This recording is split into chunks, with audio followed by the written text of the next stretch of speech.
بسم الله الرحمن الرحيم. سبح لله ما في السماوات والأرض وهو العزيز الحكيم.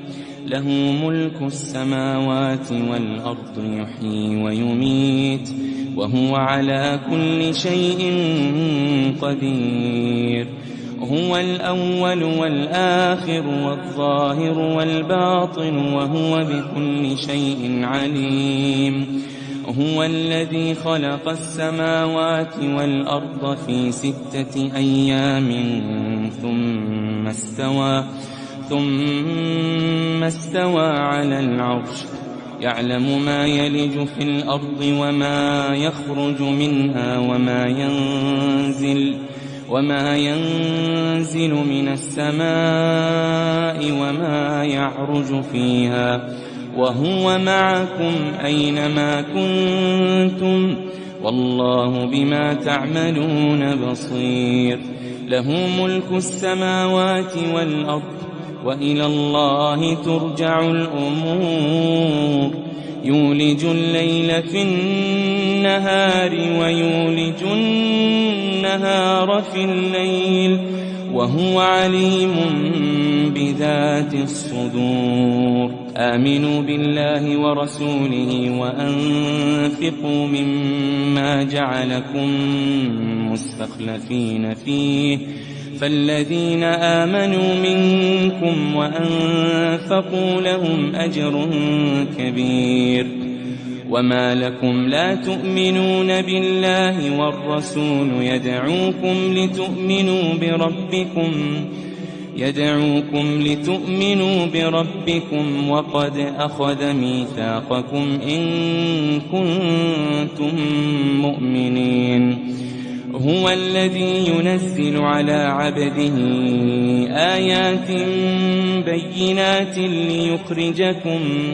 ليخرجكم من الظلمات إلى النور، وإن الله بكم لرءوف رحيم. وما لكم ألا تنفقوا في سبيل الله ولله ميراث السماوات والأرض. لا يستوي منكم من أنفق من قبل الفتح وقاتل، أولئك أعظم درجة من الذين أنفقوا من بعد وقاتلوا، وكلا وعد الله الحسنى والله بما تعملون خبير. من ذا الذي يقرض الله قرضا حسنا فيضاعفه له وله أجر كريم. يوم ترى المؤمنين والمؤمنات يسعى نورهم بين أيديهم وبأيمانهم بشراكم اليوم جنات تجري من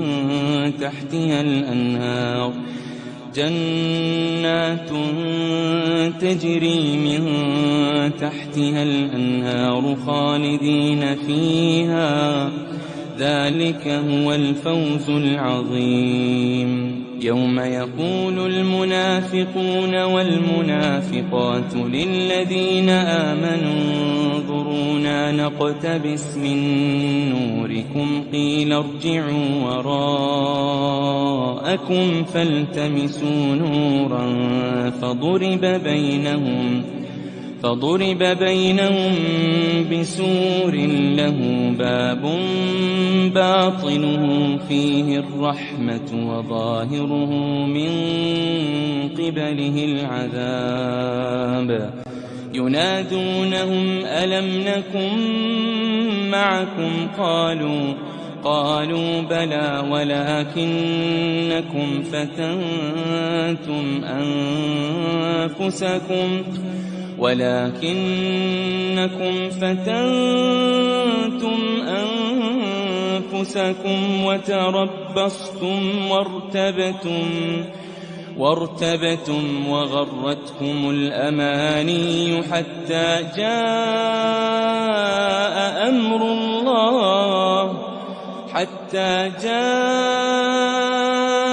أمر الله وغركم بالله الغرور. فاليوم لا يؤخذ منكم فدية ولا من الذين كفروا، مأواكم النار هي مولاكم وبئس المصير. مأواكم النار هي مولاكم وبئس المصير. ألم يأن للذين آمنوا أن تخشع قلوبهم لذكر الله وما نزل من الحق ولا يكونوا كالذين أوتوا الكتاب من قبل فطال عليهم الأمد فقست قلوبهم وكثير منهم فاسقون. اعلموا أن الله يحيي الأرض بعد موتها قد بينا لكم الآيات لعلكم تعقلون. إن المصدقين والمصدقات وأقرضوا الله قرضا حسنا يضاعف لهم ولهم أجر كريم.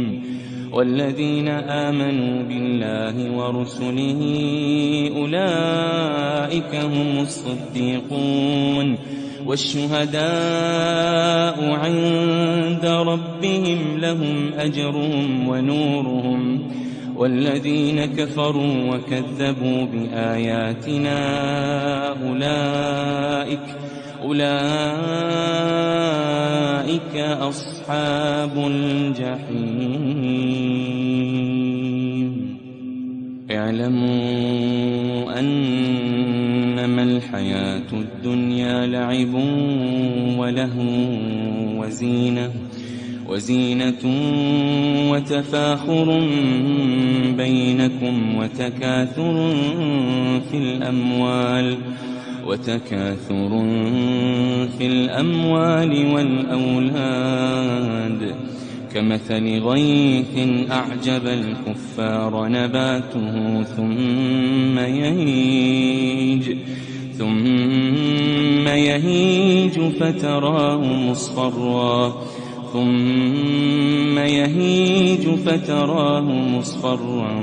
ثم يكون حطاما. وفي الآخرة عذاب شديد ومغفرة من الله ورضوان. وما الحياة الدنيا إلا متاع الغرور. سابقوا إلى مغفرة من ربكم وجنة عرضها كعرض السماء والأرض. سابقوا إلى مغفرة من ربكم وجنة عرضها كعرض السماء والأرض أعدت للذين آمنوا بالله ورسله. ذلك فضل الله يؤتيه من يشاء والله ذو الفضل العظيم. ما أصاب من مصيبة في الأرض ولا في أنفسكم إلا في كتاب من قبل أن نبرأها إن ذلك على الله يسير لكي لا تأسوا على ما فاتكم ولا تفرحوا بما آتاكم والله لا يحب كل مختال فخور الذين يبخلون ويأمرون الناس بالبخل ومن يتول فإن الله هو الغني الحميد لقد أرسلنا رسلنا بالبينات وأنزلنا معهم الكتاب والميزان ليقوم الناس بالقسط وأنزلنا الحديد فيه بأس شديد ومنافع للناس وليعلم الله من ينصره ورسله بالغيب إن الله قوي عزيز ولقد أرسلنا نوحا وإبراهيم وجعلنا في ذريتهما النبوة والكتاب فمنهم مهتد وكثير منهم فاسقون ثم قفينا على آثارهم برسلنا وقفينا بعيسى ابن مريم وآتيناه الإنجيل وجعلنا في قلوب الذين اتبعوه رأفة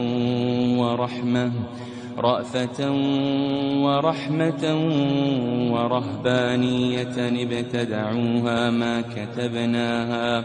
ما كتبناها عليهم إلا ابتغاء رضوان الله فما رعوها حق رعايتها فآتينا الذين آمنوا منهم أجرهم وكثير منهم فاسقون يا أيها الذين آمنوا اتقوا الله وآمنوا برسوله يؤتكم كفلين من رحمته ويجعل لكم نورا تمشون به ويغفر لكم والله غفور رحيم يا أيها الذين آمنوا اتقوا الله وآمنوا برسوله يؤتكم كفلين من رحمته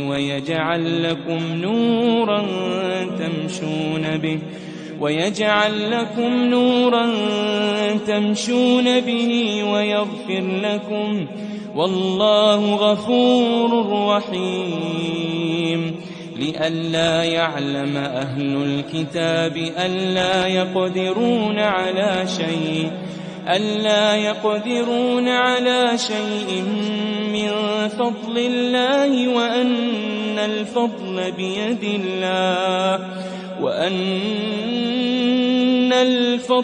بيد الله يؤتيه من يشاء والله ذو الفضل العظيم.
Astagfirullahalazim.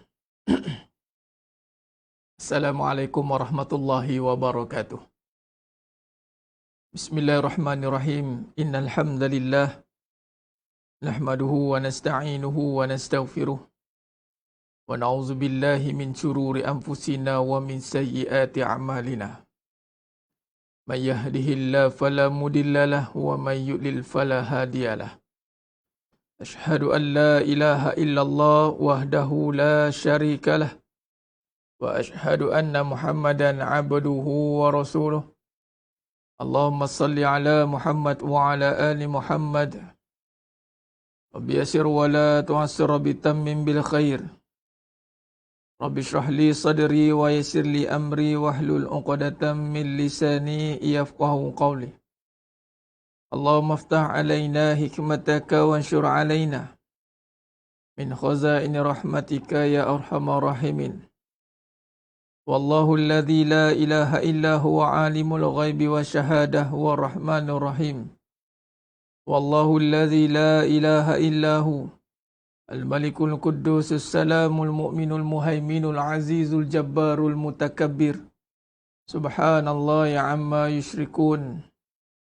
Wallahul khaliqul bari'ul musawwiru lahul asma'ul husna. Yusabbihu lahu ma fis samawati wal ardh wa huwal azizul hakim. Wala haula wala quwwata illa billahil aliyyil azim. Wala manja minallah illa ilaih, amma ba'du. Ayyuhal mu'minun ittaqullah usikum wa iyaya bitaqwallah faqad fazal muttaqun.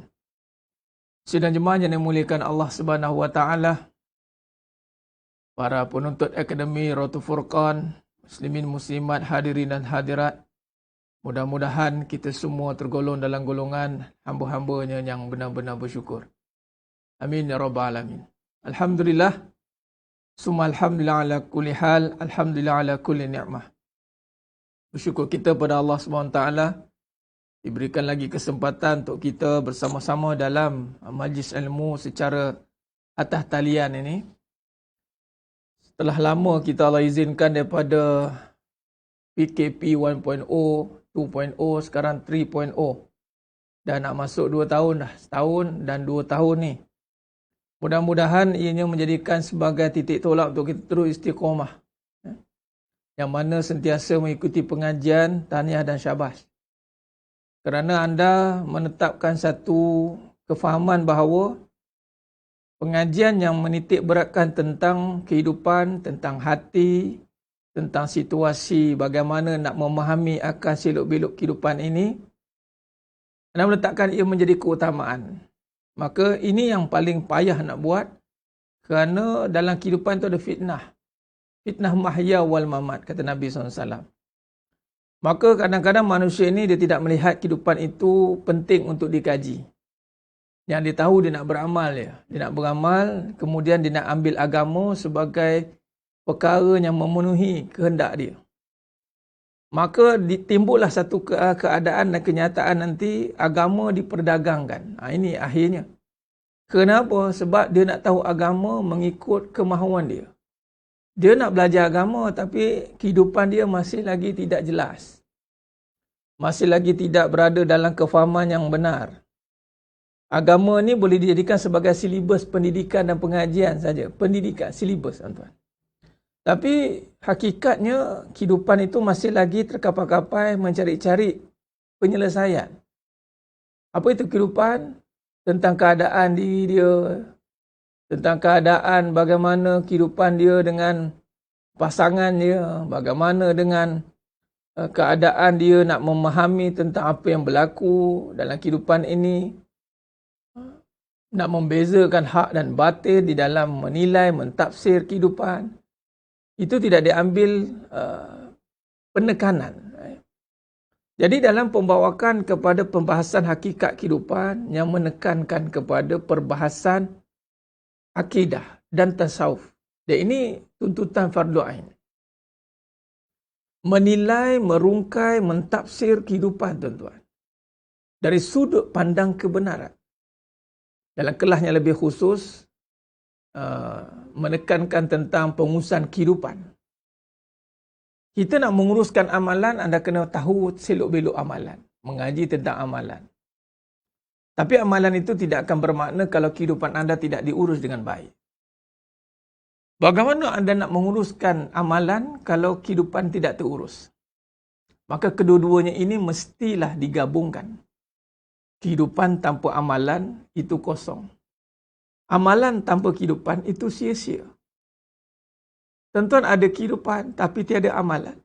Kosong ibaratnya. Ibarat buah yang tiada isinya. Kosong. Ibarat pokok yang tiada buahnya.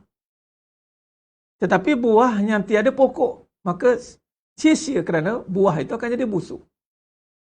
Dia tiada punca, dia tiada tempat untuk bergantung. Berpaut tak ada. Sebab amalan itu berpaut kepada kehidupan. Dia akan mengisi kembali kehidupan. Tetapi amalan saja tanpa ada kehidupan, dia akan jadi sia-sia, tuan-tuan. Sebab tu dalam bab amalan ini, anda carilah amalan apa-apa yang anda nak cari. Kalau saya rungkaikan, saya tanya jemaah yang menonton malam ni lah. Adakah ini kali pertama anda berzikir sebut nama Allah? Tak. Adakah ini kali pertama anda solat? Tidak. Adakah ini kali pertama anda dengar kuliah? Tidak. Malah ada yang setengah tu jemaah kita buat list lagi, senarai para asatizah. Banyak guru-guru dia. Masya Allah. Kalau di masjid pula 30 hari, 30 ustaz lah dia menghadap. Tuan-tuan, 30 hari, 30 ustaz menghadap hari-hari dengan ceramah, tiba-tiba hidup masih di takuk yang lama. Di mana silapnya? Amalan bukan amalan sedikit, tuan-tuan. Amalan yang banyak. Bukannya sehari dua kita baru masuk Islam. Kita sedari akil balik lagi. Tetapi seakan-akan kehidupan kita ini nak mengaku Islam secara total pun malu kadang-kadang. Sebab orang Islam perangai sama macam bukan Islam. Kita nak rasa kagum dengan agama ni pun berfikir panjang. Sebab kita tak tahu kat mana kita nak lihat agama itu hebat tang mana. Nak kata hebat tang agama. Kadang-kadang kalau ditanya dari hati yang dalam, tuan-tuan. Kita sendiri tak takut nak mengaku bahawa agama ni hebat. Sila hari bulan akan bertembung dengan ideologi begitu. Sila hari bulan, tuan-tuan. Sebab yang dia nampak adalah kehidupan dia yang penuh dengan usaha dunia. Agama tidak dikaitkan dengan kehidupan. Ini yang kita nak rungkaikan, tuan-tuan. Ini yang kita nak perhalusi dan perdalami. Lepas tu kelas yang anda ikuti sekarang ni, yang Allah takdirkan berpanjangan, tuan-tuan. Sebab untuk ambil iktibar, bagi sesiapa yang nak mengambil iktibar. Mengambil iktibar tentang kefahaman yang anda sedang anuti dan anda sedang resapi sekarang ni, berpaksikan apa? Adakah kita ni beriman sebenarnya dan kita beramal? Atau kita beramal tetapi tidak sempurna keimanan dalam konteks pegangan dalam kehidupan? Kefahaman kita. Kefahaman kita dalam kehidupan ini mungkin bercabang-cabang, tuan-tuan. Ini yang kita nak satukan kembali perbahasan. Sebab itu, kita mendalami, dan ada orang dia mendalami kehidupan ini dengan ujian yang sengsara, kesakitan yang menderita. Dia nak memahami kehidupan dengan air mata yang berjujuran, mengalir. Dia nak memahami kehidupan dengan penceraian, pergaduhan, pertumpah. Tuan-tuan, dia mengambil jalan kehancuran. Wallahi, Allah tidak jadikan kehidupan untuk dihancurkan. Malah Allah tidak benarkan berlakunya kehancuran di atas muka bumi ini. Wala tufsidu fil ardi qalu innama nahnu muslihun. Wala tufsidu fil ardi, kata Allah. Jangan kamu buat kehancuran atas muka bumi ini. Nampak? Tidaklah Allah jadikan kehidupan rumah tangga itu untuk bercerai-berai. Tidak. Tidaklah Allah jadikan dunia ini untuk bergaduh, hancur, lebur. Tidak. Dan memang hakikatnya akan hancur. Kullu fan. Tetapi orang beriman, dia beriman bahawa hidup ini akan ada penghujungnya, ada kehancurannya, iaitu kiamah. Maka dia tidak akan letakkan hidup dia sebagai dunia ini sebagai keutamaan. Dia tidak akan bergaduh untuk berebut dunia. Maka bila orang Islam tidak bergaduh untuk berebut dunia, maka tidak hancurlah dunia itu. Dia akan hancur bila tiba masanya kiamat. Bila yang mencipta itu yang menghancurkan. Itu hak Allah. Allah berhak nak menghancurkan ciptaannya. Itu hak Allah. Allah yang menjadikan. Yuhyi wa yumit. Lahu mulkus samawati wal ard. Yuhyi wa yumit wa huwa ala kulli syai'in qadir. Milik Allah, lahu mulk, milik kerajaan Allah, langit dan bumi. Allah nak ganapkan langit, Allah nak hancurkan bumi, itu hak Allah. Allah nak mematikan sesiapa, Allah nak menghidupkan sesiapa, itu hak Allah. Wa huwa ala kulli syai'in qadir. Allah berkuasa atas setiap segala sesuatu. Yang tidak bolehnya adalah yang tidak punya kepemilikan. Kita yang tidak miliki apa-apa nak buat kehancuran di muka bumi Allah. Kita nak menghancurkan anak orang, kita nak menghancurkan suami kita, kita nak menghancurkan anak kita, kita nak menghancurkan isteri kita dengan kata-kata kesat, dengan perbuatan-perbuatan ingkar, mungkar, mengundang kehancuran. Ini ditegah dalam agama. Sesungguhnya wallahi, orang berimanlah yang sebenarnya yang pantas ataupun yang tepat dalam mentadbir dunia menjadi aman damai. Bukan selain orang beriman. Kalau kita lihat dalam ketamadunan kehidupan dunia dan manusia yang benar-benar memerintah dunia ini dengan aman damai, itu Islam. Selain daripada itu, berlakunya penjajahan, penaklukan, penzaliman, kezaliman, berlakunya rampasan demi rampasan, penindasan demi penindasan. Datangnya Islam itu membawa kepada satu tawaran kehidupan yang lebih hebat daripada dunia, itulah akhirat. Lalu dunia ini tidak menjadi rebutan. Bila dunia tidak menjadi rebutan, maka tiadalah kehancuran. Tidak perlu direbut, tiada. Tiada perebutan, maka tiadalah kehancuran. Kenapa berlaku kehancuran? Kerana di situ adanya perebutan. Sidang jemaah yang muliakan Allah Ta'ala. Sebab itu kalau kita lihat, agama itu menyantuni kehidupan. Kehidupan itu mengisi, itu menggerakkan segala apa yang disuruh oleh agama. Jadi kedua-dua ini mesti dilengkapkan, tuan-tuan. Sebab itu pengajian begini perlu berterusan. Sebab nak memahamkan kehidupan.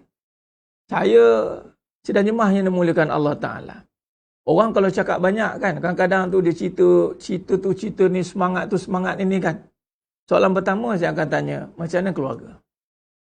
Macam mana kehidupan keluarga dia? Macam mana kehidupan dirinya? Macam mana kehidupan dia dengan realiti kehidupan sekeliling dia? Ini sebenarnya memecahkan kembali keadaan diri dia. Sebab agama tidak cukup, tidak boleh hanya dengan semangat kosong. Semangat nak berjuang, tetapi tumbang di lapangan yang sebenar. Semangat kita nak bertempik di medan pertempuran, tetapi bertempur di medan lapangan yang sebenar. Apa dia? Rumah tangga. Tidak membawa apa-apa manfaat dan kebaikan. Sebab itu kalau kita lihat akhir zaman ini, di mana kedudukan kita, kualiti hidup kita, itu tergantung kepada keadaan bagaimana musuh melihat kita, tuan-tuan. Sekarang ini adakah musuh gerun melihat kita? Tidak. Belum tahap gerun lagi. Kenapa musuh tidak gerun melihat kita? Maka ini kita boleh kaitkan dengan bagaimana kata Nabi SAW pada satu hadis Sauban radhiyallahu an berkata, Rasulullah SAW bersabda, sayati zaman, akan datang suatu zaman, suatu masa di mana bangsa-bangsa akan mengerumuni kalian seperti orang-orang yang rakus merebutkan makanan di atas meja. Tuan-tuan, akan tiba satu masa yang musuh-musuh Islam akan mengerumuni kita, tuan-tuan, seperti makanan. Seperti makanan. Makanan yang apa sifat dia? Tiada tindak balas. Dibiarkan begitu saja. Nak dibuat apa-apa saja, ikutlah kepada orang yang nak makan tu. Ada seorang sahabat bertanya, apakah kerana pada saat itu jumlah kami sedikit? Sahabat dengar hadis ni, tuan-tuan, sedang jemaah yang muliakan Allah Ta'ala, sahabat jadi panik. sahabat ni tuan-tuan, dia ada satu semangat yang nak mempertahankan agama luar biasa. Mempertahankan agama dari sisi sahabat. Itu bukan sekadar nak berjuang, nak bertempik, hanya nak turun padang, nak tunjuk kuat, tidak. Mempertahankan agama dengan menjaga ketaatan dan menjaga maruah bangsa-bangsa, kaum-kaum yang seangkatan dengannya. Ini menjaga maruah tu. Maka dua-dua sekali. Amalan jaga, bangsa dijaga. Agama Islam itu sendiri. Itu sahabat. Jadi sahabat dengar, jadi panik tuan-tuan. Apakah kerana pada saat itu jumlah kami sedikit? Rasulullah SAW menjawab, tidak. Bahkan kamu pada saat itu banyak, akan tetapi kamu stay buih di atas permukaan air laut tuan-tuan. Ternyata kita sekarang ramai, bukan sedikit. Ternyata ramainya umat Islam ketika itu ramai dan bukan sedikit. Kita sekarang mencecah 1.7 bilion seluruh dunia. Bilion tuan-tuan. Berbanding dengan umat Islam ketika zaman baginda Nabi SAW. Sedikit. Lalu, situasi itu kenapa berlaku? Kenapa musuh Islam begitu berani meratah umat Islam sehingga orang Islam tiada daya untuk lawan kembali? Kenapa? Lalu Nabi menjawab. Nabi jawab, yang pertama, keadaan kita waktu itu seperti buih di atas permukaan laut. Satu. Sifat kita adalah sifat buih. Wa na'udzubillah min zalik. Kita minta jauh lah supaya kita tidak tergolong dari keadaan itu. Buih yang banyak tapi dalamannya kosong. Buih sifatnya banyak tuan-tuan. Tapi dalamannya kosong. Ya, ini saya nak kaitkan dengan tajuk semalam. Hajat kerana Allah. Hari ini saya nak sambung bagaimana nanti dalam keadaan jiwa kosong ni. Kosong ni tuan-tuan. Kita nak isi kembali perjalanan hidup kita ni. Persiapan berhadapan dengan kemelut akhir zaman ni. Baik. Maka ketika itu buih yang banyak tapi kosong. Sebab apa? Malam ni saya nak detailkan bab ini. Ada kaitan dengan hajat. Ada kaitan dengan sikap kita dalam menilai dan melihat agama. Okay. Maka kata Nabi SAW, sesungguhnya, ni yang kena take note ni tuan-tuan. Sesungguhnya, Allah telah mencabut rasa takut dari musuh-musuh kalian. Allah cabut rasa takut dari musuh-musuh kalian. Kata kunci yang pertama, musuh tak takut kita. Tuan-tuan, saya ulanglah sekali.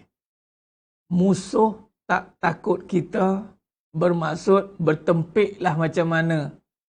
Selagi mana musuh tak takut kita, lupakan saja.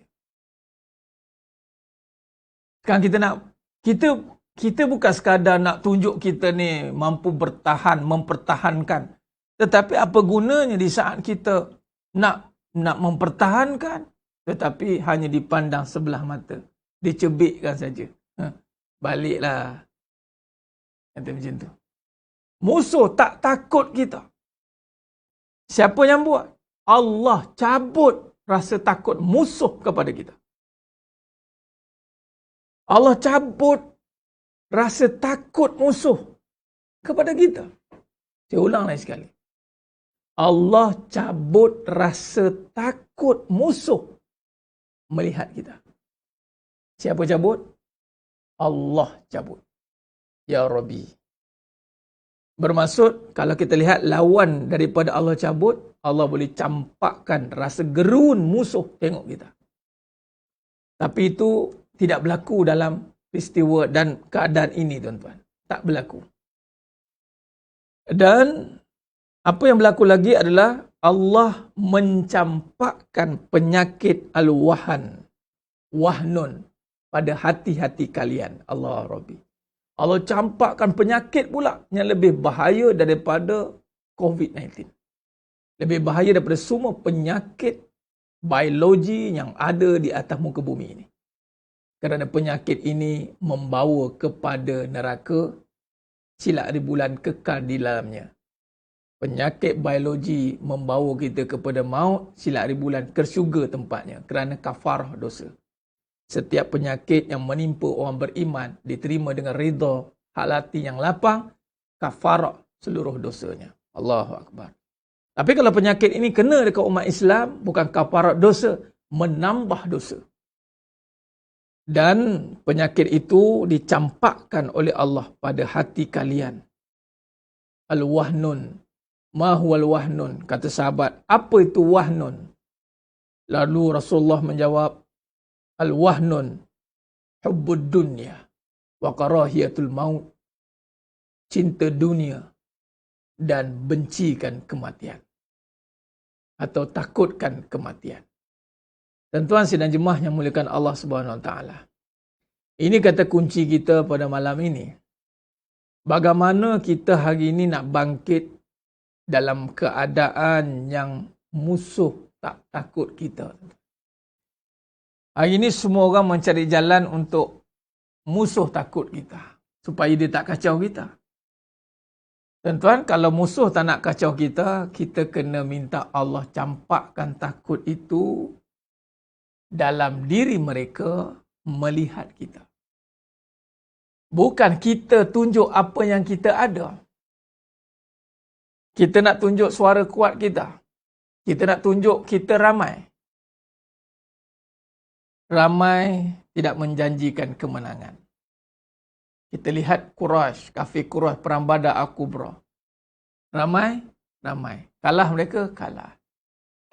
Kita melihat umat Islam di saat Empayar Uthmaniyah. Ramai, ramai. Di mana kita? 3 Mac 1924. Kalah kita. Sedikit itu kalah? Tidak. Badar Al-Kubra 313. Kalah kita? Tidak. Menang. Jadi kalau nak bagi tahu kita ramai dan mereka takut? Tidak. Nak bagi tahu kita kuat dengan harta, dengan tenaga dan mereka takut? Tidak. Takutnya mereka di saat kita taat kepada Allah. Allahu Akbar. Di saat kita berjaya mengeluarkan penyakit cinta dunia ini dan tidak membencikan kematian, maka musuh-musuh Allah mula takut dengan kita. Ini yang kita nak renung. Bagaimana situasi perjalanan hidup kita. Adakah kita hari ini benar-benar mahu kembalikan kegemilangan hidup ini? Yakni kegemilangan itu illa mi'indallah. Tidak boleh tidak, mesti di sisi Allah. Wa man nasrullah, tidaklah boleh ada kemenangan itu illa kecuali min indillah, melainkan hanya dengan di sisi Allah. Tak boleh. Jadi nakkan kegemilangan, kejayaan itu bangkit semula, maka menanamkan kembali cinta akhirat. Lawan kepada cinta dunia itu cinta akhirat. Dan bukan sukakan kematian, tapi bersiap sedia untuk mati. Sahabat dulu, tuan-tuan, mereka berperang nak mati.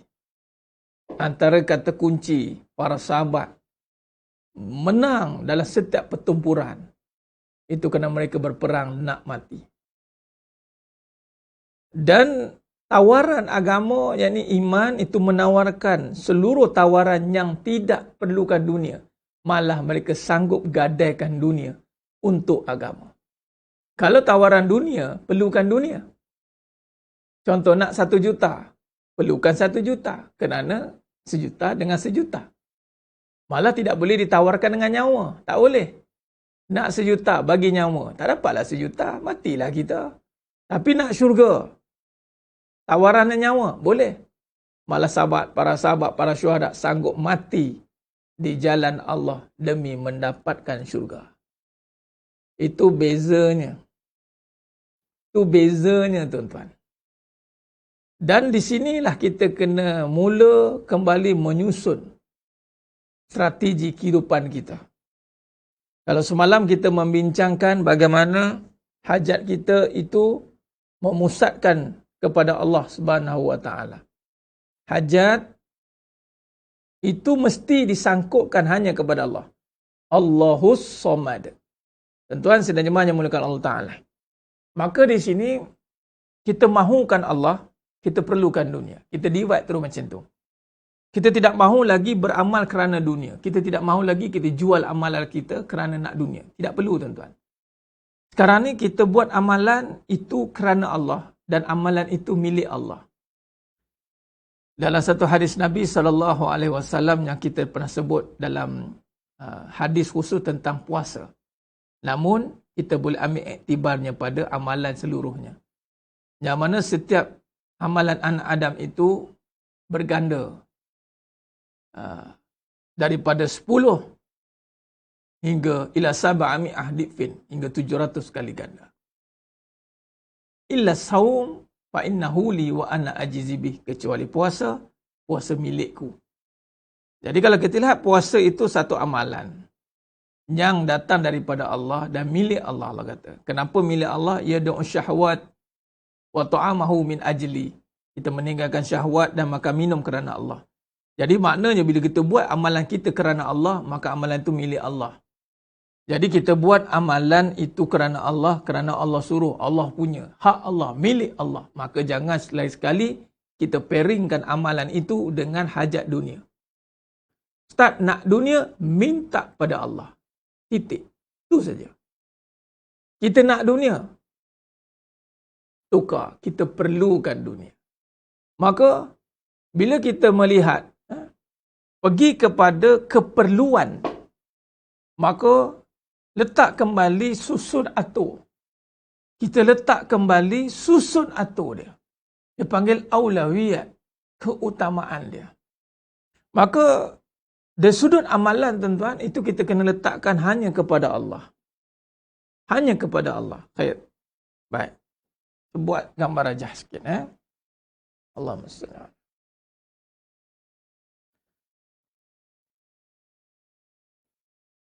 Baik. Bila kata kita sekarang ni berhajat hanya kepada Allah,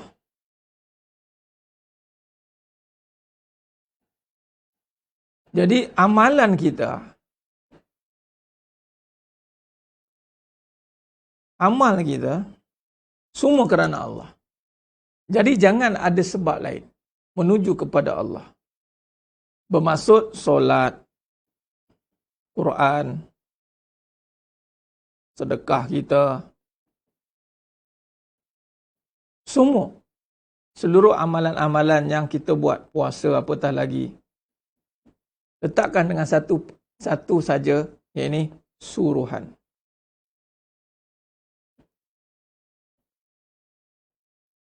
Begitu juga, ini amalan khusus ya. Ini khusus. Tuan-tuan, kita lebih baik kita fokus begini, kita susun kembali kefahaman kita begini. Anda mungkin dah tahu banyak dah. Saya tak perlu nak ajar banyak perkara dah. Sebab anda tahu macam-macam ustaz boleh anda tengok. Anda search saja, tengok je. Anda pilih je mana-mana tok guru anda nak belajar. Belajar je. Sekarang ni kita kena belajar banyak menyusun. Kadang-kadang kita berterabur susunan ni.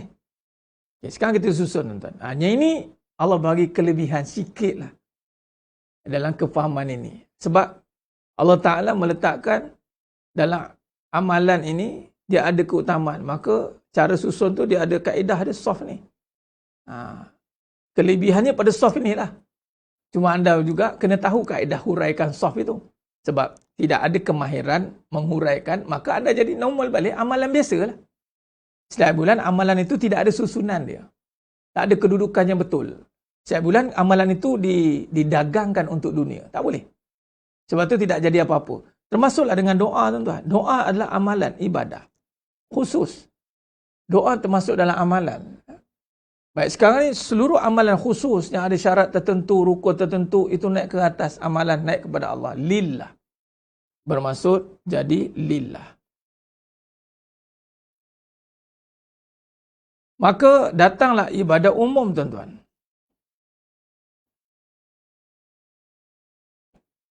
Umum suruhannya adalah berbuat baik.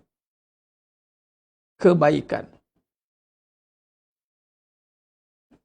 Maka kebaikan ini luas. Maka berbuat baik juga suruhan Allah. Allah punya kebaikan. Tidak Allah jadikan hidup dan mati. Allazi khalaqal mauta wal hayata liyabluwakum ayyukum ahsanu amala. Maka ibadah umum dalam konteks harian. Keluarga, bekerja, berniaga. Ini semuanya umum. Dan juga kena naik lillah. Sebab Allah suruh berbuat baik dalam keluarga, berbuat baik dalam bekerja, berbuat baik dalam berniaga. Dalam setiap perkara, semua mesti berbuat baik. Nakkan ganjaran dunia? Tidak. Kerana ianya suruhan Allah.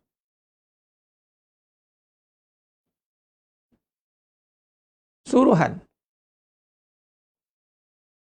Kenapa kena layan suami? Allah suruh. Kenapa kena layan isteri? Allah suruh.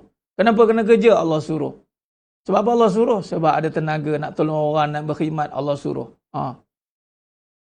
Bila Allah suruh, maka kena ingatlah suruhan Allahnya atas pula. Janganlah kena bekerja Allah suruh tinggal solat. Melampau. Itu bukan Allah suruh macam tu. Allah suruh bekerja, jaga solat. Jaga suami, buka aurat. Suami suruh buka aurat. Mana boleh? Kalau kata Allah suruh, kena ikut Allah lah. Jaga keluarga dengan kebaikan, kena tengok suruhan Allah di atas. Allah suruh apa? Jaga semua suruhannya, auratnya, syiriknya jangan buat. Maka itu kebaikan. Semua kebaikan mestilah tertakluk kepada segala suruhan dan larangan Allah. Itu kebaikan. Allah suruh. Habis Ustaz, mana dunia ni tak nampak pun Ustaz? Baik. Dunia barang keperluan. Ni kata nak alihkan supaya tak cinta dunia tadi. Kalau tidak, dia akan jadi cinta dunia, tuan-tuan. Dunia keperluan.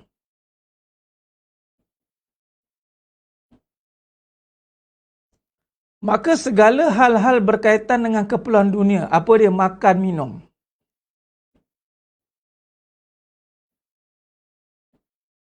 Pakai. Tempat tinggal. Apa lagi? Berpasangan. Suami isteri lah. Ini dunia lah, tuan-tuan. Dunia. Semua hal berkaitan makan minum, makan pakai, pakaian kita, tempat tinggalnya asas. Nak tahu keperluan dunia apa? Tengok nafkah. Ini nakkan apa?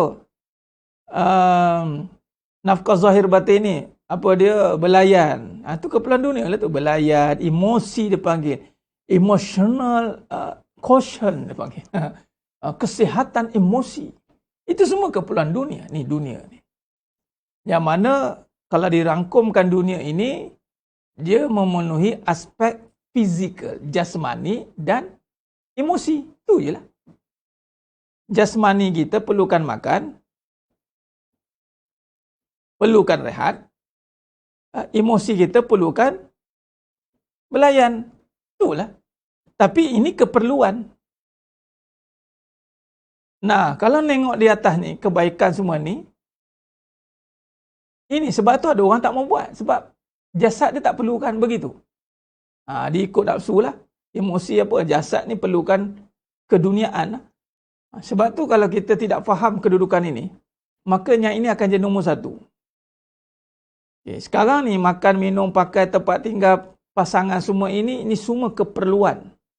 Yang mana kalau disusun semula, ianya menjadi, bila jadi ibadah. Bila digunakan untuk mendekatkan diri kepada Allah Subhanahu Wa Taala. Anda makan minum untuk beribadah, dapat tenaga boleh solat. Anda pakai untuk tutup aurat.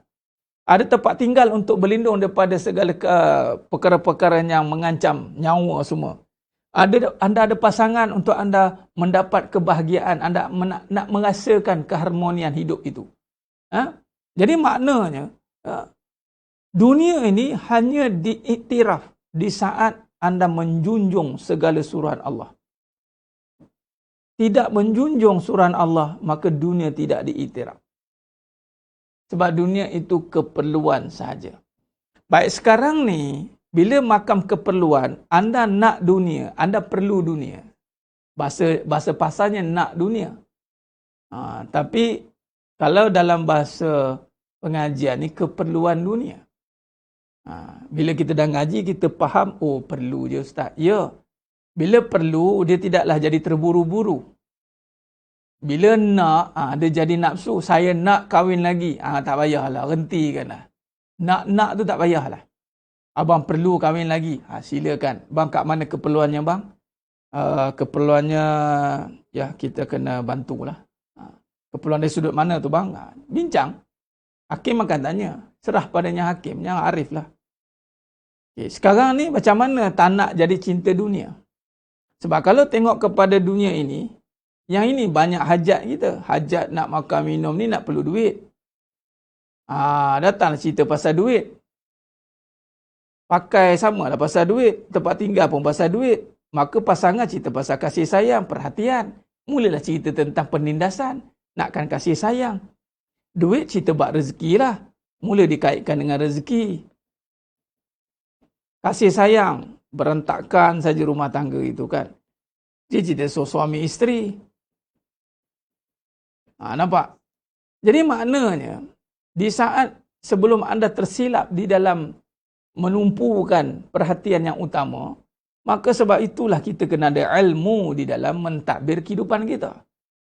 Bermaksudnya di sini, bila kita nakkan kasih sayang, ayat dia begini, saya buat. Mahukan kasih sayang.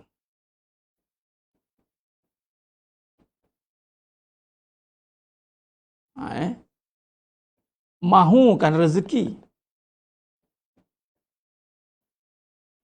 Kenapa saya letak mahu kasih sayang, mahu rezeki? Sebab di sini, kedudukan kasih sayang rezeki itu tidak pada makhluk. Kedudukan mahukan kasih sayang rezeki itu pada Allah. Maka anda kena sujud. Anda kena sembah Allah. Ini yang kita kena faham tu. Fasjudu. Ya ayyuhan nasu ubudu rabbakumul ladzi khalaqakum walladzina min qablikum la'allakum tattaqun. Manusia, sembahlah aku yang menjadikan kamu.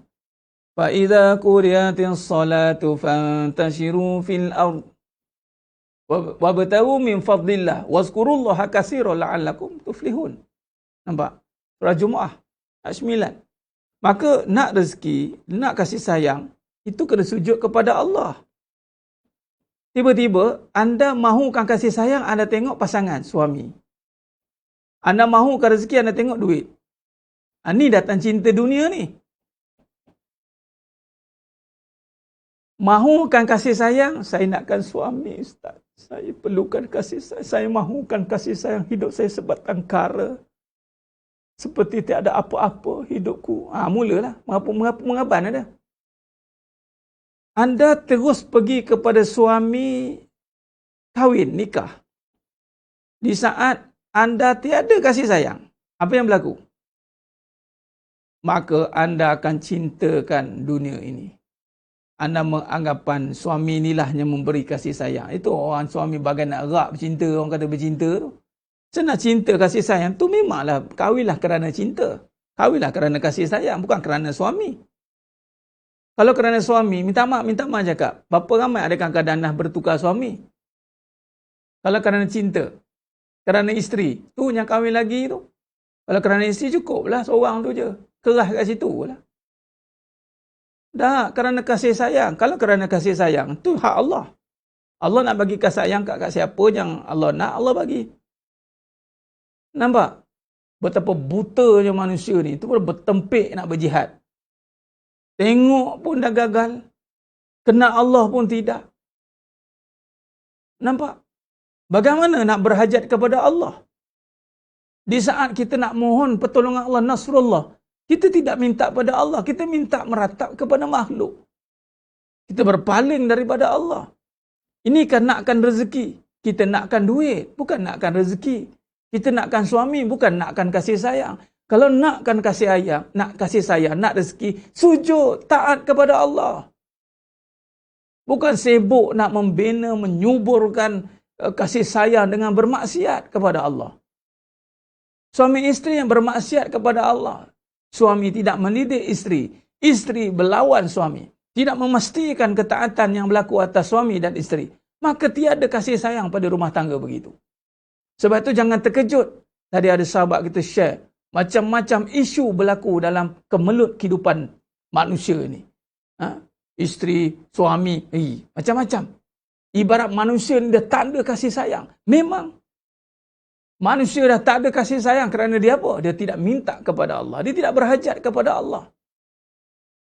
Dia tidak melihat Allah Ta'ala lah pemilik kasih sayang. Dia tahu suami. Tak ada kasih sayang.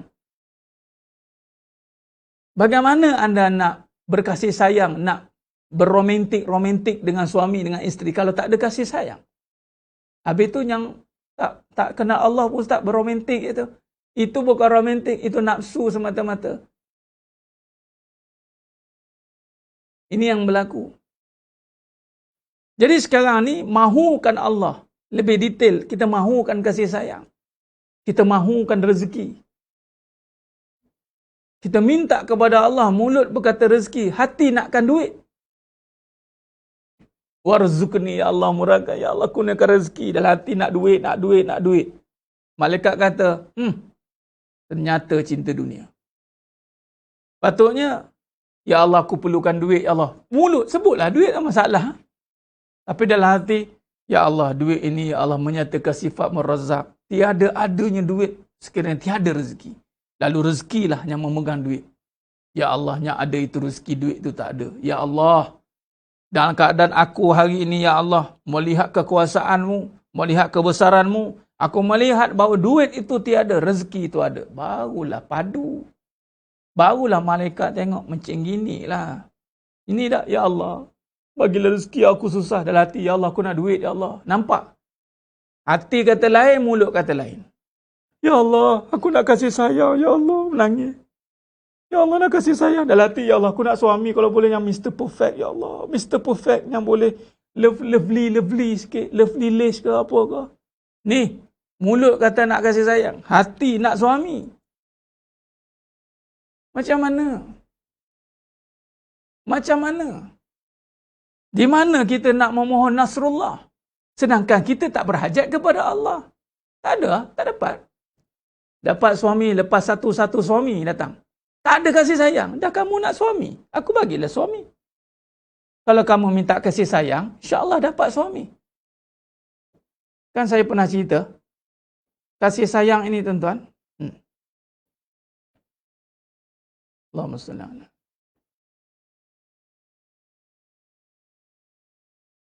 Kasih sayang itu umpama air. Suami itu umpama bekas. Kalau kita minta air, pasti datang bekas. Kalau minta bekas, belum tentu dapat air. Jadi jangan minta bekas. Dan lagi yang dah berbekas. Jangan minta bekas lah. Mintalah kasih sayang. Jadi bagaimana Allah nak terjemahkan kasih sayang itu melalui suami, melalui anak, itu ikutlah Allah Ta'ala menzahirkannya. Ada orang minta, bos, bagi cawan bos satu. Cawan satu. Nak berapa cawan? Anak teh tarik. Nak teh tarik dan cawan. Nanti yang datang teh tarik dan cawan. Tapi kalau dia minta teh tarik, sudah tentu cawan ni datang sekali. Tapi kalau dia minta cawan dan teh tarik, orang kata gila. Aku nak kasih sayang dan suami. Pelik benar. Pelik benar ni. Di saat minta kasih sayang, minta air, sudah pasti ada gelas. Cawan ke gelas ke, kotlah macam mana. Tapi di saat meminta bekas, belum tentu ada air. Itu akhirnya jadi bekas. Faham? Dah jadi bekas, Ustaz. Dah kamu minta bekas je. Itu jadi bekas banyak. X tu banyak tu. X tak habis-habis dekat Z. X tu tergantung je. Patut jadikan Z terus, Zas terus. Bekas-bekas tu Zas je. Biar dia tertiarap kat situ habis. Dulu minta bekas. minta suami je. Kasih sayang tak ada. Lepas tu perasan. Mengaku. Ada kasih sayang lah. Love. Mana ada. Kasih sayang hanya dapat dengan sujud kepada Allah. Saya ulang lagi sekali.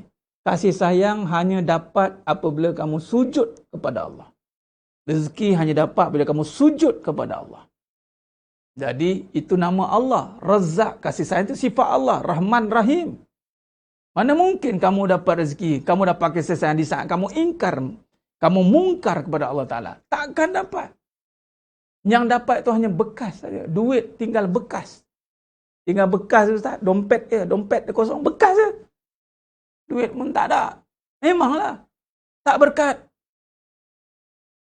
Habisnya ada. Semua lebur, Tuan. Habis. Berpenat-penat. Akhirnya binasa semua. Sidang jemaah yang mulakan Allah Ta'ala. Sebab tu kena faham perkara ni. Ini strategi. Bila kalau kita nak meminta kepada Allah, berhajat kepada Allah, bermaksud kita sedang menumpukan kepada sifatnya. Bila kita menumpu kepada sifat dan kekuasaannya, maka di manakah ketaatan kita? Takkan meminta tanpa taat. Habis tu kasih sayang suami isteri tu apa pula, Ustaz? Dah nama kasih sayang suami isteri tu kasih sayang Allah. Kasih sayang Allah. Mana ada kasih sayang suami isteri? Itu kalau ada kasih suami isteri, itu suami isteri yang tak sedar diri. Faham? Mana ada kasih sayang sendiri? Rujuk surah Ar-Rum ayat 21. Nampak sangat duk syok dengan suami isteri. Ini termakan dengan kalam-kalam batil lah ni. Suami isteri, kasih sayang suami isteri, kasih sayang suami isteri. Habis itu kasih sayang suami isteri, kasih sayang siapa? Kasih sayang Allah lah, kasih sayang siapa lagi? Mana ada kasih sayang manusia? Kalau ada kasih sayang manusia, maksudkan tidak manusia berbunuh sesama kita. Mak boleh bunuh anak, anak boleh bunuh mak, suami boleh kerat isteri, isteri boleh takut kepala suami. Elok-elok mula suka, lepas tu tahu ada yang kedua, dia balingnya periuk pelanga. Apa cerita ni? Itu tak ada kasih sayang, pembohong lebih. Yang ada hanya kasih sayang Allah. Lalu orang yang cerdik, dia sayang isteri dengan kasih sayang Allah. Lalu dia sayang isteri dengan kasih sayang Allah. Apa ciri dia? Tak banyak komplain. Tak banyak blame. Dia akan didik isteri dia untuk taat kepada Allah. Itu sayang isteri dengan kasih sayang Allah. Dia tak ada tengok isteri, mula tengok kamu ni kembang kuncup, abang dah tahu hati dengan kamu ni lah. Kamu ni gini, kamu ni. Itu nama tengok dengan nafsu. Itu namanya kahwin dengan kasih sayang. Ada orang tulis, jangan kahwin kerana kasih sayang. Itu tak ngaji. Sebab kasih sayang lah kita berkahwin. Biasanya jangan kahwin sebab suami. Jangan kahwin sebab isteri. Jangan kahwin sebab nama leman tu. Nama leman tu silap hari bulan, tak makan saman. Faham? Nama jejah, jemah pun sama, tak makan saman. Awal-awal jadi bidadari, lama-lama langsui di siang hari. Buat apa? Lama-lama jadi, malas nak cakap panjang. Fikir sendiri lah. Jadi apa? Jadi jadian. Kahwin kerana nama Allah. Tapi manusia kahwin kerana nama manusia. Betul tidak? Lepas tu ambil kasih sayang Allah. Khianat. Nama orang, lepas tu letak kasih sayang Allah. Tapi tidak taat. Buka aurat, tidak sujud, tidak solat, tidak minta pada Allah. Ni apa ni? Nama kita mengaku. Yang abang sayangkan kamu yang abang mencintai kamu sepenuh jiwa abang. Pembohong kan? Pembohong. Tahu? Itu cinta-cinta yang pembohong. Itu jenis main pick up line, pick up truck, semua pick up. Tak ada, lain-lain sekali tak terpick upnya. Patutnya kalau betul cinta, buktikan dengan ketaatan. Buktikan dengan tanggungjawab. Pastikan isteri itu terbela dengan segala suruhannya. Terjaga daripada segala perbuatan-perbuatan yang mengundang murka Allah. Yang lebih dahsyat, yang lebih bagus, ku anfusakum wa ahlikum nara. Selamatkan isteri daripada api neraka. Selamatkan anak isteri daripada api neraka. Selamatkan. Itu cinta yang sebenar. Itu cinta yang sejati dan hakiki. Jadi jangan kahwin sebab nama suami isteri. Saya silap nama suami, berapa kali nama suami dah. Pening. Itulah Ustaz. Itulah. Kan tulah-tulah apa? Ketulah. Isteri pula, abang kahwin sebab nama kamulah. Kamulah nama satu-satunya, ada tak ada.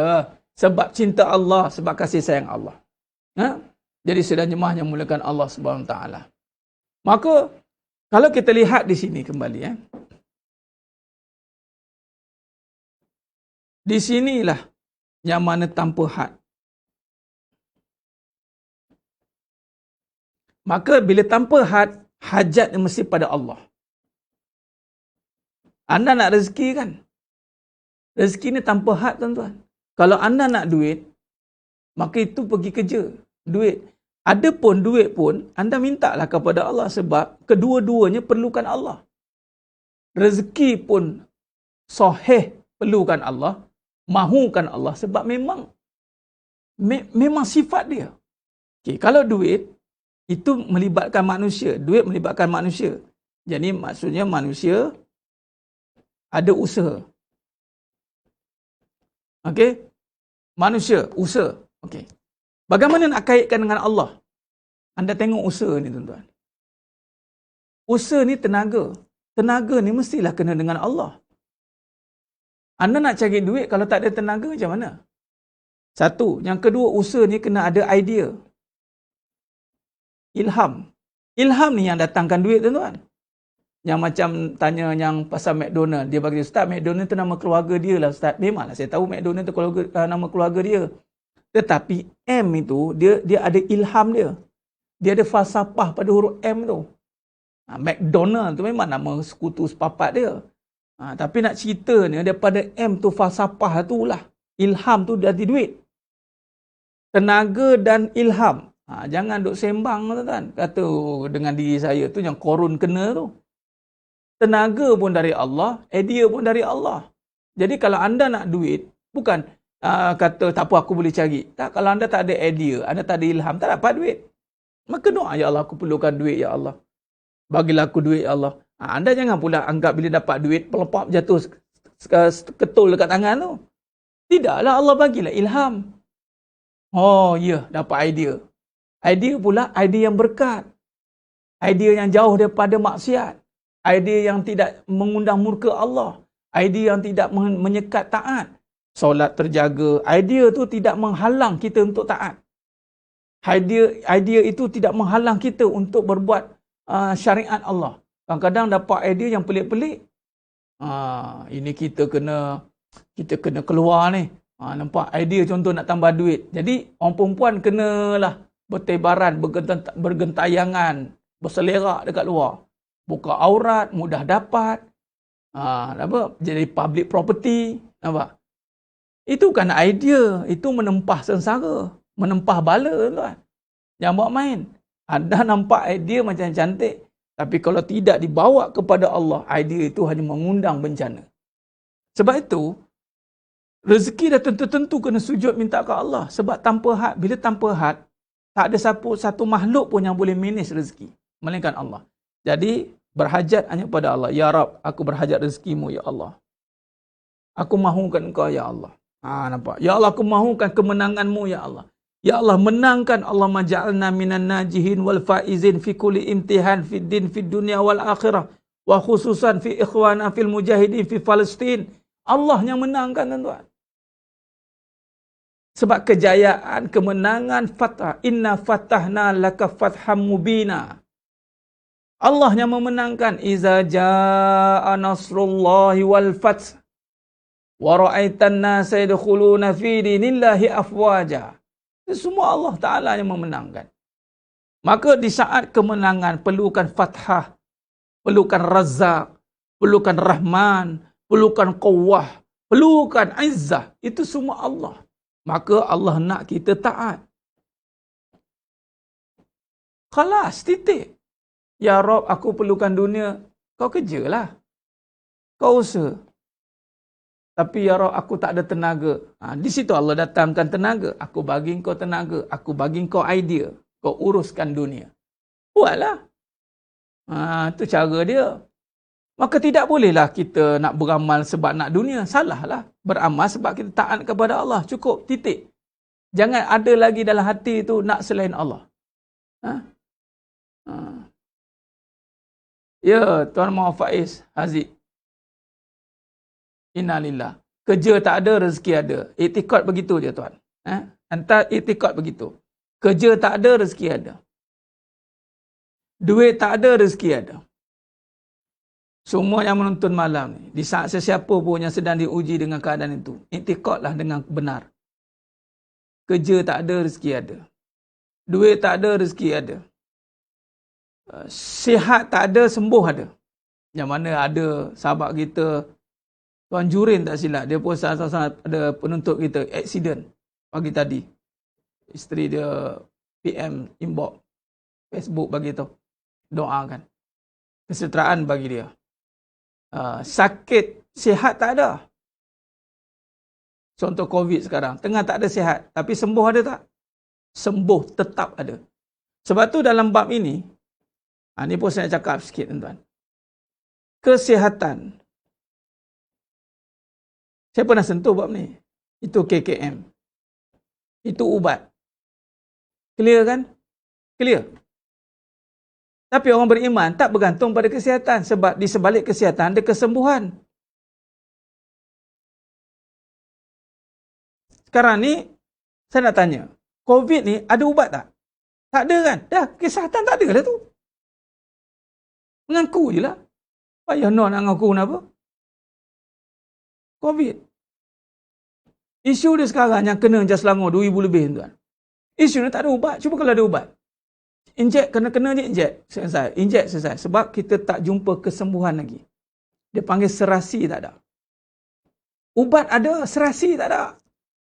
Apa dia? Idea tak ada lagi.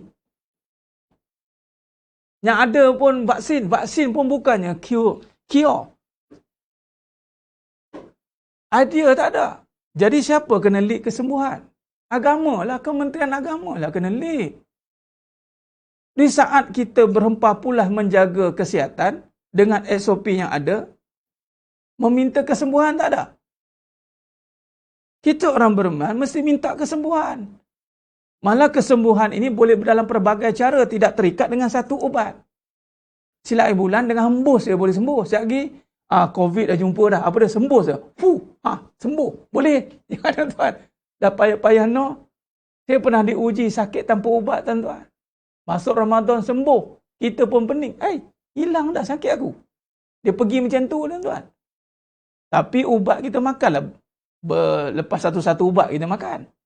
Tapi nak sembuh tu bukan sebab ubat. Sembuh tu sebab minta pada Allah. Doa. Doalah. Mintalah. Hajatlah. Sujudlah. Itu sebenarnya. Jadi sebenarnya mahnya mulakan Allah Ta'ala. Innalillah wa inna raji'un. Ada yang meninggal pagi tadi. Innalillah. Itu adat kematian. Kita dah tak tahu nak buat macam mana dah. Innalillah wa inna raji'un. Mudah-mudahan Allah Ta'ala tempatkan semua yang terlibat dengan COVID sehingga menyebabkan kematian di sisi orang yang beriman, yang orang yang soleh. Kerana penyakit ini, ingat, itu kafarah dosa. Orang beriman, bila diuji dengan penyakit, sebenarnya dia sedang membersihkan diri daripada seluruh dosa-dosa. Dan itu satu, dipanggil apa? Kemuliaan sebenarnya. Cuma kita dari sudut pandang nampak macam susahlah, sakit kan. Tapi sebenarnya dari satu sudut membersihkan kafarah segala dosa. Jadi sidang jemaah yang muliakan Allah SWT. Sama juga tadi. Ustaz, kerja tak ada. Okey. Kerja tak ada. Semua orang diuji gitu sekarang ni. Tapi soal, rezeki ada tak? Ada. Kerja tak ada. Rezeki ada. Sementara tengah tak ada kerja, ataupun kita kena fahamkan balik, sebenarnya menjamin kerja aku sekarang ni apa? Allah. Sekarang sujudlah. Mintalah kepada Allah. Janganlah berjual amal pula kerana nak kerja. Itu salah. Rajin nampak sekarang ni solat duha sebab tak ada kerja, ustaz, tak kerja. Itu salah. Lain macam dia ni, duk berzikir, rozak. Ni apa hal ni? Nak duit, ustaz? Salah lah. Sebutlah Razak. Sebab apa? Nak yakin dalam hati Ustaz, bahawa Allah jamin rezeki. Sebab tu saya sebut Razak banyak kali ni. Sebab selama ni saya ragu. Saya ragu Allah Ta'ala yang bagi rezeki. Jadi caranya, sebut banyak kali. Razak, Razak, Razak, Ya Razak, Ya Allah, Ya Razak. Biar Allah bagi hati tu kuat. Bukan tiba-tiba dapat duit. Tapi kalau ada hati kuat, tiba-tiba dapat duit kan. Tu makan wali Allah tu, yang main. Sebab dia yakin. Ya Allah, kau maha bagi rezeki. Nak duit ya Allah. Ada duit lagi. Tengoklah. Jangan main. Sebab dia dah minta dengan lemah. Macam budak-budak minta kat bapak. Bapak yang pula jenis cop duit punya. Agak-agak kan. Pak, kereta tayar pancit, tukar kereta. Kamu ni. Okey. Anak pula jenis rapat dengan bapak. Pak, ada brand new lah Bugatti Veyron. Bugatti Veyron? Okey. Boleh tak nak satu? Dua bapak bagi. Ambil lah. Pak, bapak ni bagus lah pak. Bapak ni orang hebat. Bapak ni kan duit banyak. Bapak ni lah satu-satu bapak yang paling pemurah atas muka bumi ni. Bapak ni hebat. Nak kereta satu? Bagus kamu ni. Okey, ambil. Nampak? Jadi maknanya puji dan minta. Amal dan taat. Dapat. Bila nak dapat? Tunggu yakin. Jangan tanyalah bila nak dapat. Kalau di saat kita tanya Allah boleh kabulkan bila-bila, ya ke Ustaz? Ragu lagi, tunggu lagi. Kalau di saat Allah boleh kabulkan bila-bila Ustaz, bila-bila? Ya, saya yakin Ustaz. Saya yakin Allah boleh kabulkan bila-bila. Ya, saya nak minta lagi. Ya Allah. Minta tanpa ada prejudis. Tanpa ada sedikit keraguan. Tanpa ada sedikit pun kepincangan di dalam kefahaman. Tidak boleh. Jadi terus submit kepada Allah. Ya Rab, aku tak ada kerja tapi aku ada engkau. Rezeki ya Allah. Razak sebut banyak kali. Kemudian solat mula awal waktu. Sebab apa? Sebab kita nak tambah yakin kita kepada Allah. Kerja-kerjalah. Carilah kerja macam biasa. Pergilah. Usahalah apa yang patut. Itu dia. Jangan berhenti. Orang yang yakin takkan berhenti. Orang yakin takkan ragu. Orang yakin tidak akan mula bertanya-tanya. Allahu Akbar. Baik, jadi sedang jemaah yang mulakan Allah SWT. Maka begitulah sedikit sebanyak. Nak dikaitkan tadi dengan hadis tentang cinta dunia, tuan-tuan. Siti Piramli. Dia puji, ya.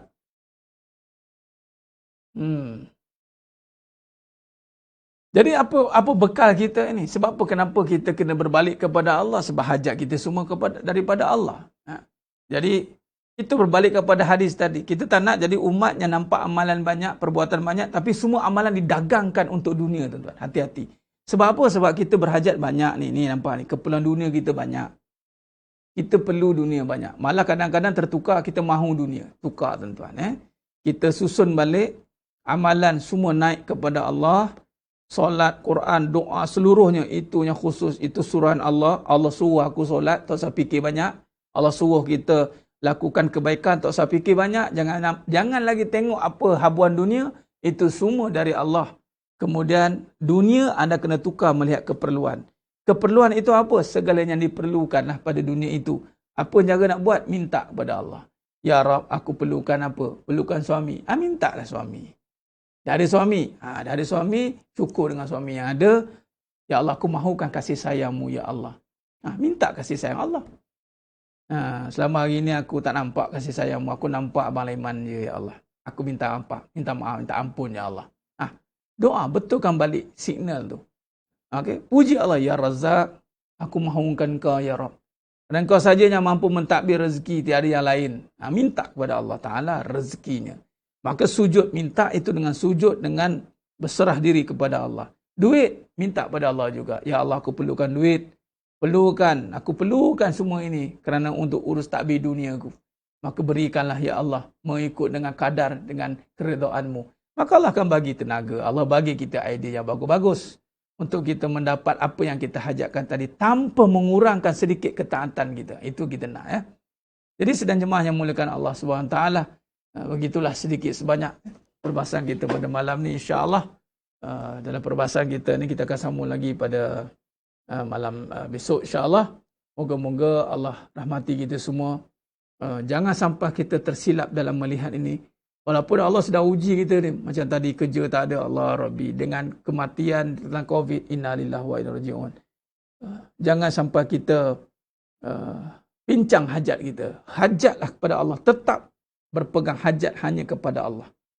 Hajat tetap kepada Allah, tuan-tuan. Keperluan kita pada dunia. Ya Allah, aku perlukan kesembuhan, ya Allah.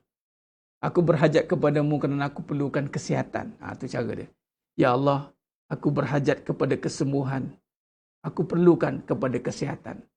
Kesihatan di atas penyakit ini, ya Allah. Sembuhkanlah aku. Itu. Tiada ada mudarat pada penyakit. Mudarat itu hanya kepada Allah. Tapi kalau huraiannya begitu tadi. Ya Allah, aku berhajat kepada Engkau yang menyembuhkan.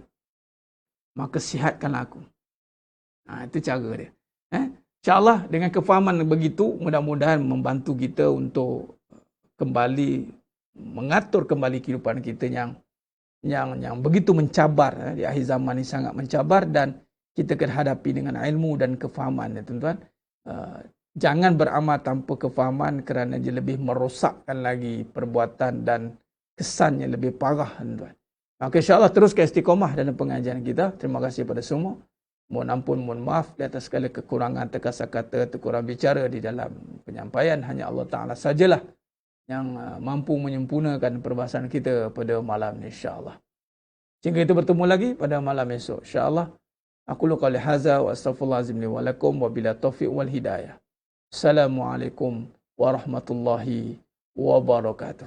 Kita tangguh dengan tasbih kafarah dan surat. Subhanakallahumma wa bihamdik, asyhadu an la ilaha illa anta, astaghfiruka wa atubu. Bismillahirrahmanirrahim. Wal 'asr innal insana lafi khusr illa alladhina amanu wa 'amilus solihat wa tawassaw bil haqqi wa tawassaw bis sabr wallahu a'lam bis shawab. Takbir. Allahu akbar.